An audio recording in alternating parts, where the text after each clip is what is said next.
It's a step that pet owners take that makes them feel safer about their pets. Microchipping your dog. It's not expensive and can mean you'll get your dog back if he gets away. But did you know that a microchip is nowhere near the guarantee that that will happen? It's a story one North Texas man knows all too well. Channel 8's Jonathan Betts has his story from Garland. Jonathan?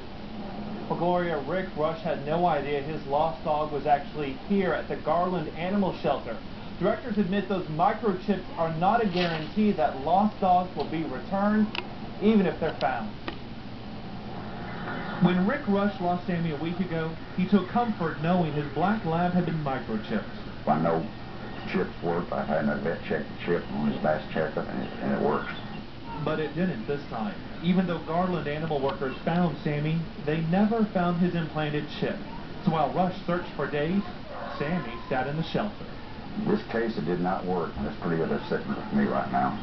Millions have put the microchips in their pets, hoping it'll reunite them if they're lost. Garland says it scans every animal, but admits it's easy to miss the chips, and doesn't know why it didn't find Sammy's. Anytime you have a mechanical device, you know there's no surefire measure to make sure it's going to work every time, 100% of the time. The small chip sends out a radio signal, which a scanner picks up. But even with the example in the lobby, Hold on. workers had trouble. Sound good.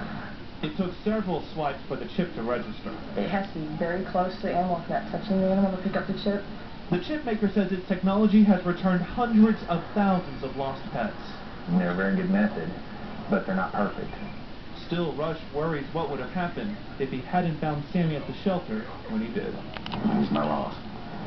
And I can't imagine him being put down because somebody couldn't read a chip.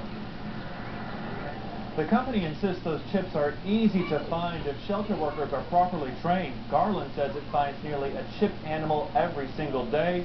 Advocates insist that the best way to make sure your lost pet is returned is to make sure it's wearing a collar and tag. Live in Garland, Jonathan Betts, Channel 8 News.